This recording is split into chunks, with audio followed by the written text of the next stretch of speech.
All right, judging from this image, who can tell me what war this is? Civil War. How do we know? Confederate and American flag. So you have the Civil War. We've discussed this multiple times. It's the North versus the South, primarily fought over the issue of slavery. Who wins, the North or the South? The North. The North wins. So this side would be the South. This side would be the North. So after any war, there is a winner and a loser. What happened to the people in the South who lost? Butthurt. Yeah, that's a good way to describe it. Did they stay in the United States? Yes. They were forced to assimilate, right? Or so that's what we've been told. But there are several thousand Southerners after the Civil War in 1865 who go, screw this, we're out of here. Right? We're not going to live in a society with free African Americans.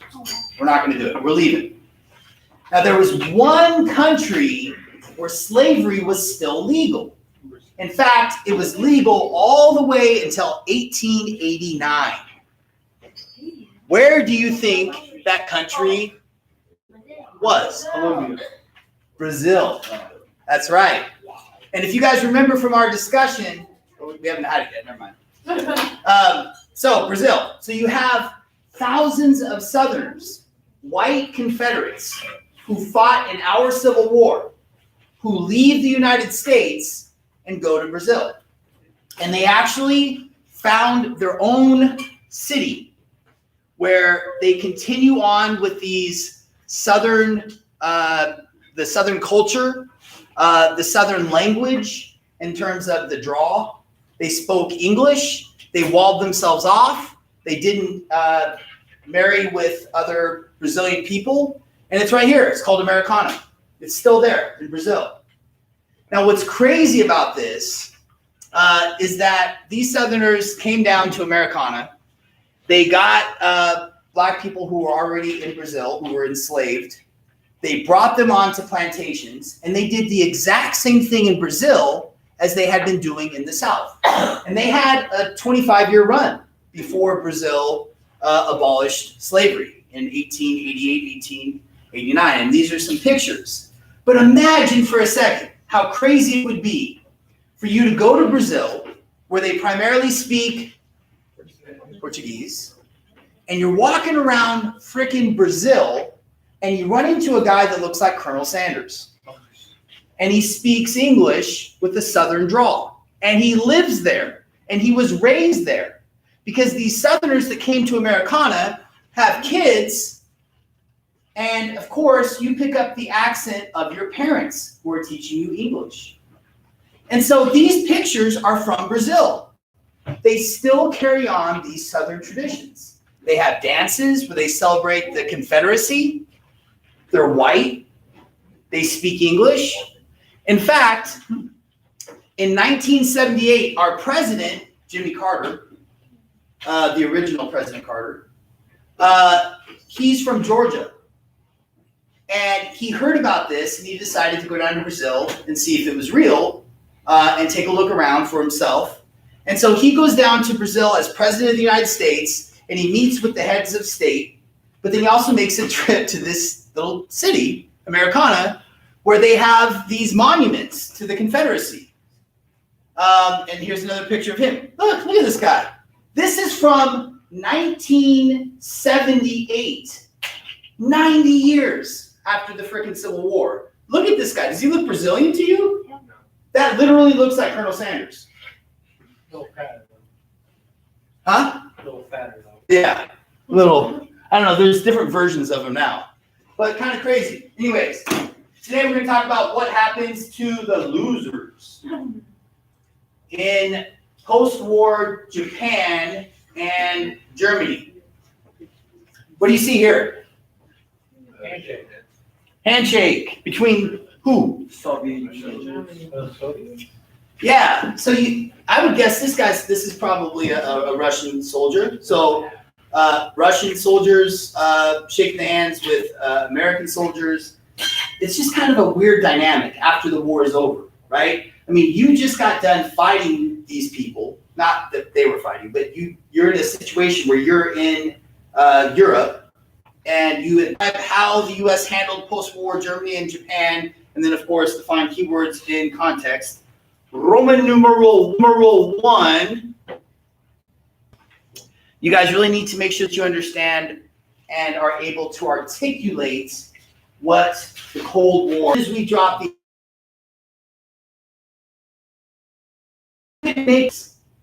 that was literally the first act of the Cold War, because we're basically showing force.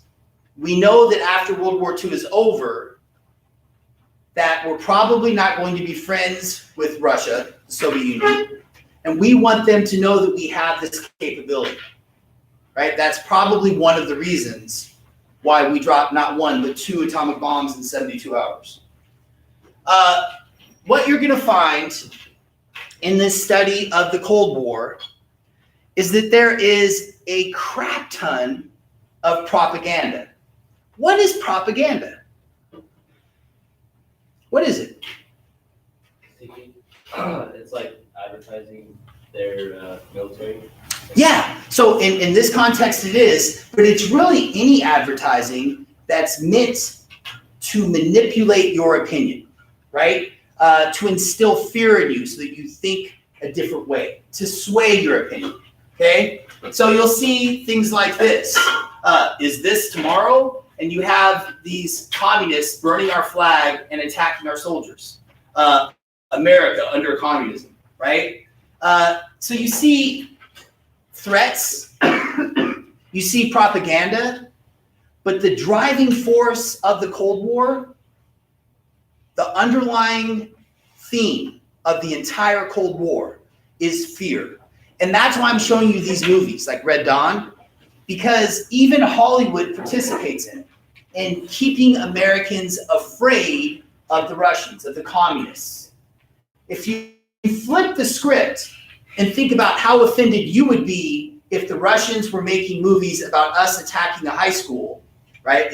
As in Red Dawn, we were watching yesterday, and a group of Russian freedom fighters going up into the mountains and fighting our military and winning, right? We would think that's ridiculous, just like they probably thought that of us. One of the words that you're going to see a lot in this unit is commie. Commie is short for communist. Now, if you were walking down the hall now and someone were to say, "What's up, commie?" You'd be like, okay, that's weird, right? You wouldn't think anything of it.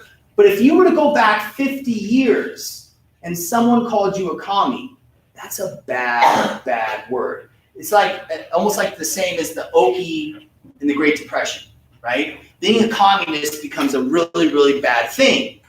And if you remember, we talked about the spike in the Communist Party in the 1930s. Why was the Communist Party spiking in the 1930s? The Great Depression, right? If you're poor and out of work and homeless and hungry, the idea of taking money from the wealthy and redistributing it to everyone else sounds amazing. Am I right? So what we see in the 1930s is that the Communist Party in 1932, right when the Great Depression is probably at its worst, is at about 6,000. But over the course of the 1930s, as more and more people are suffering, it gets up to 75,000 strong. 75,000 Americans belong to the Communist Party.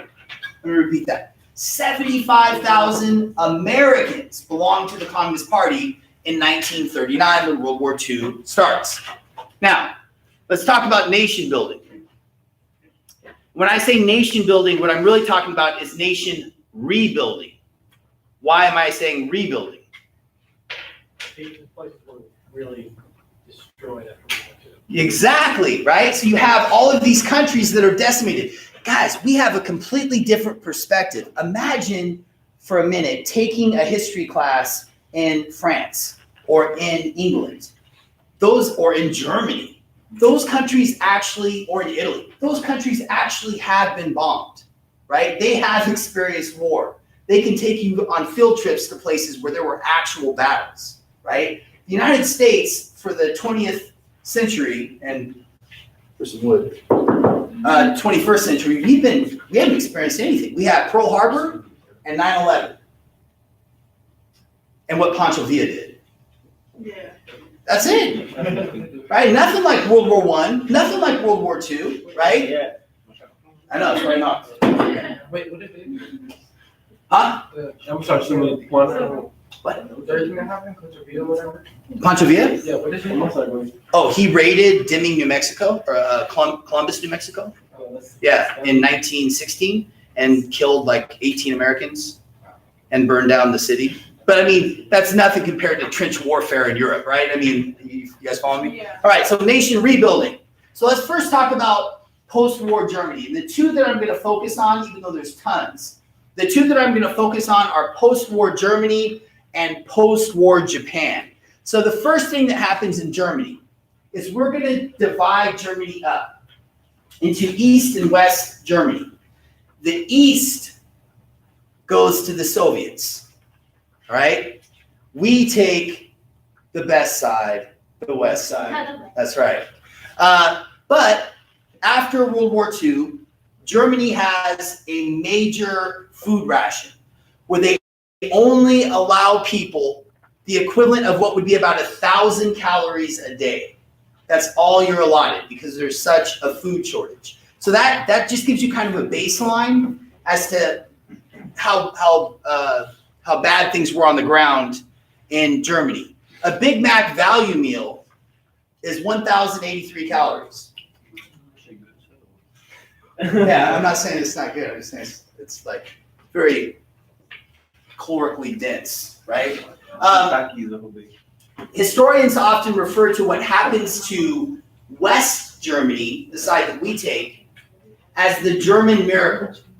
And the reason why they refer to West Germany after World War II as the German miracle is because we go in, we rebuild all of their plants and their factories.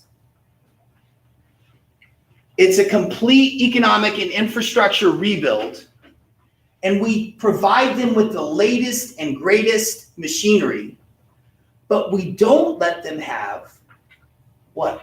A military. So they don't got to spend money on that.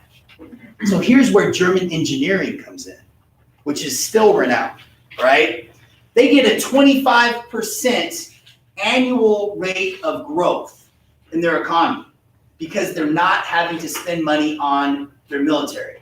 Just to give you an idea, we think we have an incredible economy when it's at 3.5%. So their economy is growing. In 2016, we had a 2.1% rate of growth in our economy. So you don't have to understand the equation or formula that goes into calculating that to understand that 2016 in the United States wasn't a bad year, right? We have a 2% rate of growth. That's nothing to write home about, but it's not bad. 25% would be amazing, right? Literally 12 times that.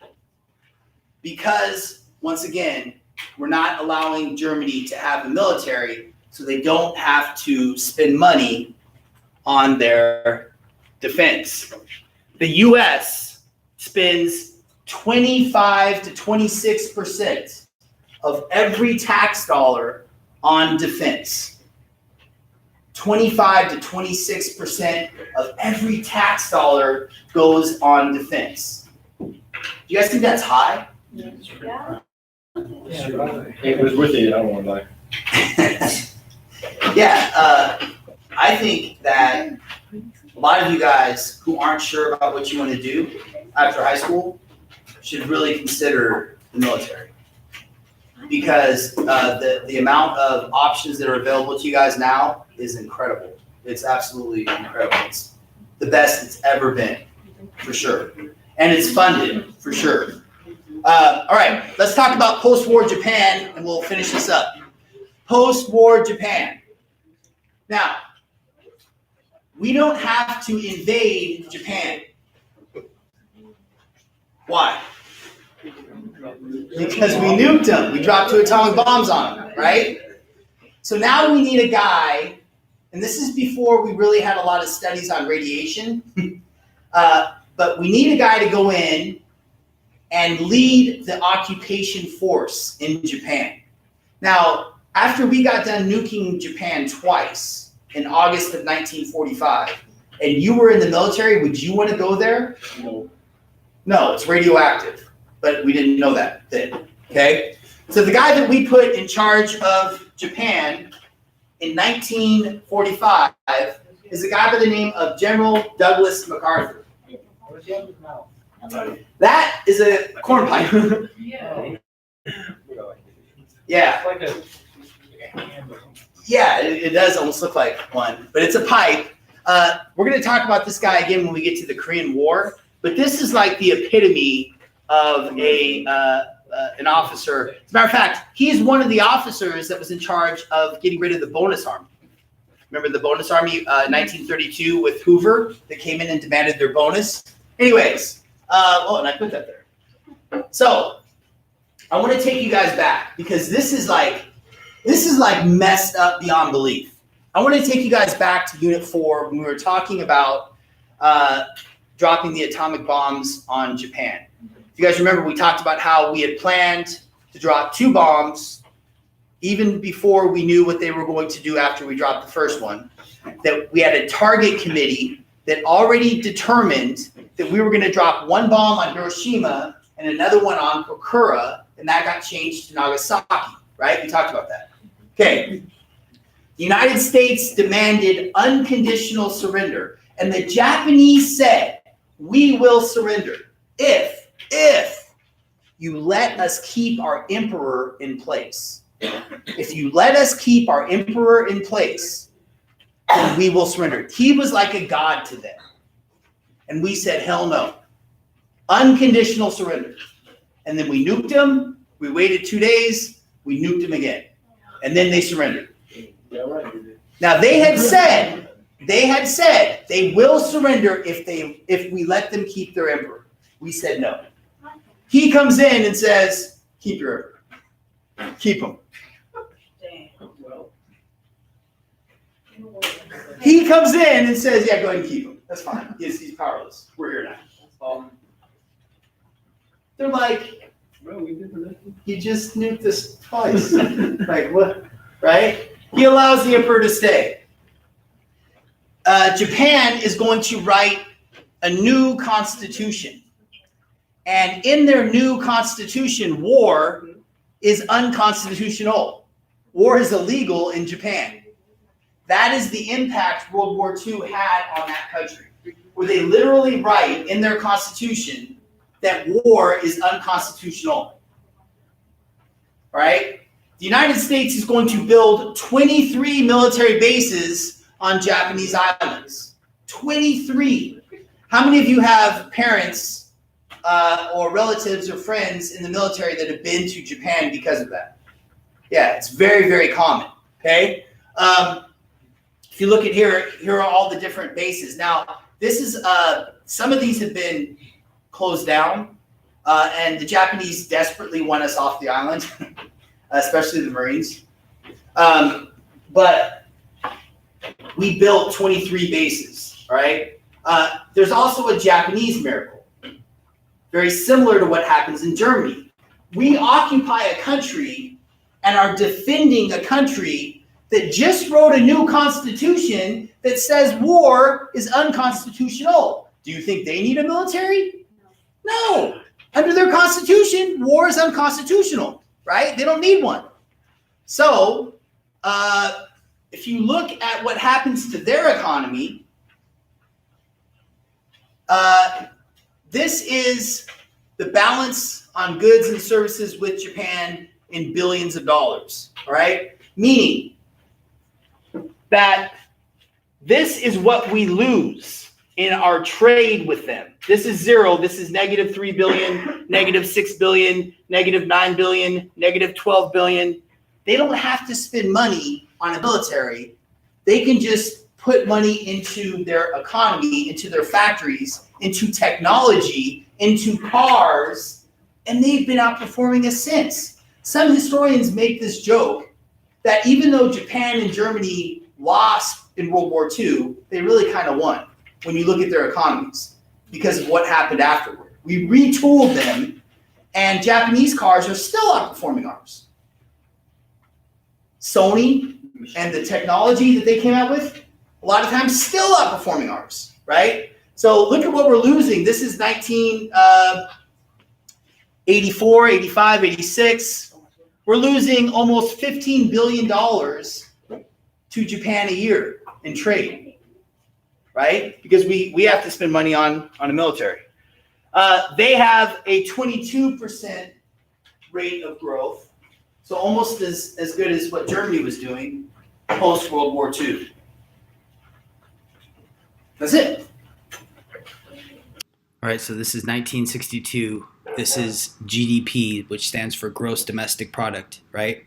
Notice that the United States is way ahead of the rest of the world.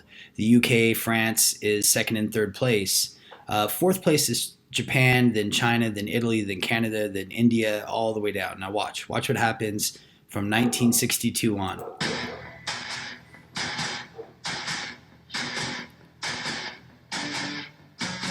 Watch Japan. There it goes. Japan's in second place in 1968. And then there's Germany. 1972, Japan and Germany. 1974, Japan and Germany.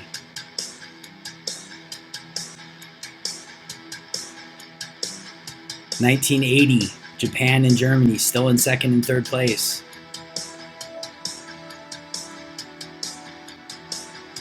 1987, still Japan and Germany. Look at Japan's surge in the 1980s. There's Germany.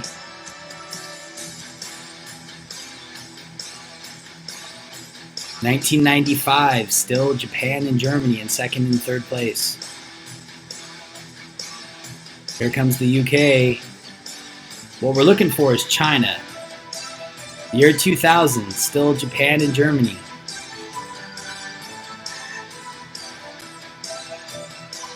China's starting to make its move. There it goes. 2008. Boom. China's in second or third place. Japan's in second. But even in 2012, Japan and Germany are in third and fourth place because of the retooling of their economies after World War II.